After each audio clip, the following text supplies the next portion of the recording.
Hoje a gente vai mergulhar numa carta do mundo antigo. Uma carta bem curta, super pessoal, mas que tinha uma mensagem, nossa, revolucionária.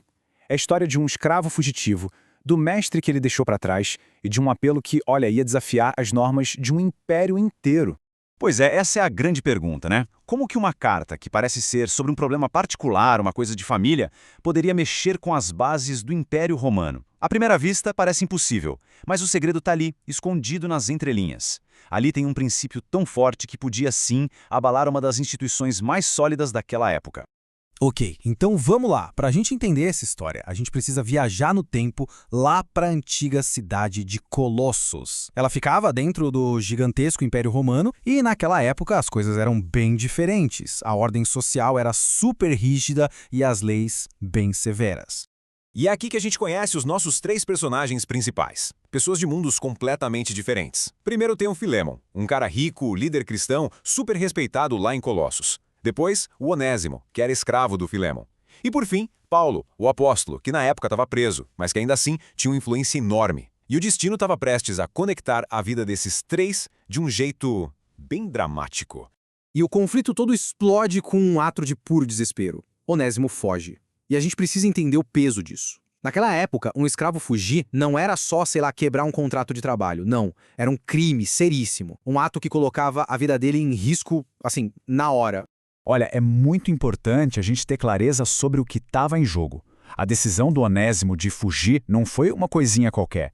Pela lei romana, se ele fosse pego, nossas punições eram terríveis, brutais mesmo. Eram feitas para servir de exemplo, sabe? Para que nenhum outro escravo pensasse em fazer o mesmo. Então, para ele, era literalmente uma questão de vida ou morte. E aí a gente chega no ponto central, nesse dilema gigantesco. De um lado, a lei do Império Romano, fria, dura, exigindo punição severa. E do outro, os ensinamentos da fé cristã, que estavam começando a se espalhar, falando de perdão, de amor, de reconciliação. É um verdadeiro choque de mundos, né? E a pergunta que fica é, qual dos dois ia vencer? Bom, a história não para por aí. Agora, o cenário muda. A gente vai para Roma, o centro do poder. E é lá, no coração do império, que o nosso fugitivo Onésimo vai ter um encontro que, sério, vai mudar a vida dele para sempre. A jornada do Onésimo é uma coisa impressionante. Pensa só, no meio daquela cidade gigante que era Roma, ele, um escravo fugitivo, sem nada, consegue encontrar justamente o apóstolo Paulo. E ali, com a ajuda de Paulo, aquele cara desesperado passa por uma transformação radical. Ele se converte, se torna cristão e Paulo começa a chamar ele de filho espiritual, de irmão. Ok, mas agora a bola está com Paulo. E ele tem uma decisão super difícil para tomar. Porque, legalmente, Onésimo ainda era propriedade do Filémon, que era amigo de Paulo. Em vez de simplesmente esconder o Onésimo e fingir que nada aconteceu, Paulo resolve encarar a situação. Só que ele faz isso de um jeito extraordinário. Ele não chega e dá uma ordem, tipo, faça isso. Não. Ele escreve uma carta, e essa carta é uma verdadeira aula de persuasão. Ele deixa de lado a autoridade de apóstolo e apela direto para o coração do Filémon. Ele usa a amizade deles, a própria situação vulnerável dele na prisão e ainda por cima se oferece para pagar do próprio bolso qualquer prejuízo que Onésimo tenha causado. E olha como ele começa. Ele não chega com autoridade, mas com uma humildade que desarma. Ele se descreve não como o grande apóstolo Paulo, mas como Paulo já velho e agora também prisioneiro. Ele está criando uma conexão muito pessoal, muito vulnerável com um amigo dele, o Filémon.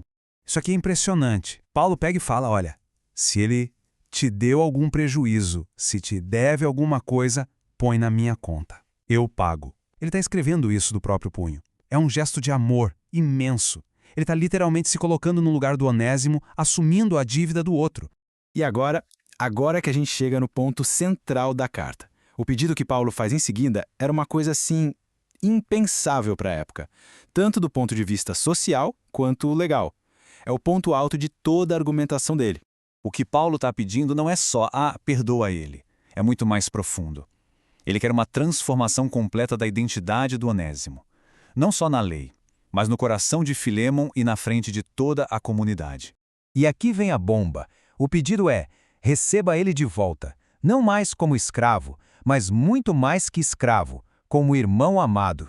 Percebe a dimensão disso? Ele não está pedindo para Filémon aceitar de volta a sua propriedade. Ele está pedindo para ele receber um membro da família.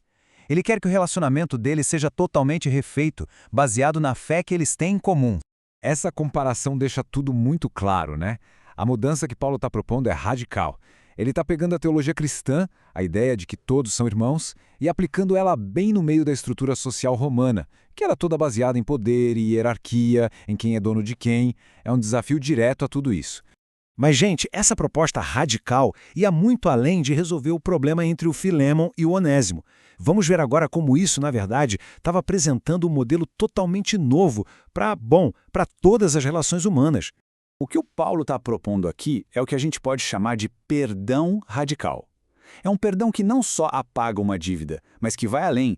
Ele restaura, ele eleva o relacionamento a um outro nível, ele quebra barreiras sociais, barreiras legais, para criar uma realidade nova, uma comunidade baseada na graça.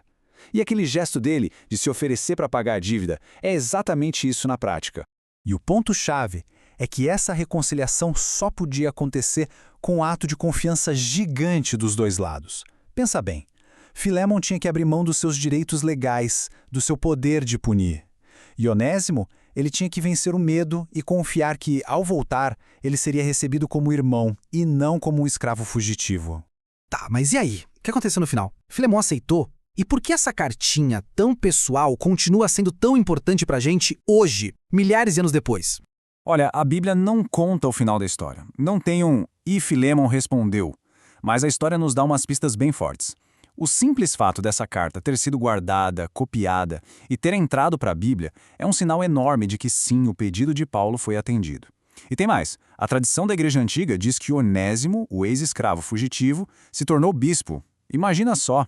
E essa ideia central de que não existe mais escravo nem livre, mas que todos são um em Cristo, essa foi a sementinha. Uma vez que ela foi plantada, ela começou aos poucos, mas sem parar, a corroer por dentro a instituição da escravidão na comunidade cristã. O que Paulo pediu para o Filémon fazer no particular era o que ele pregava como um princípio para todo mundo. E essa história lá de trás acaba deixando uma pergunta muito poderosa para a gente hoje.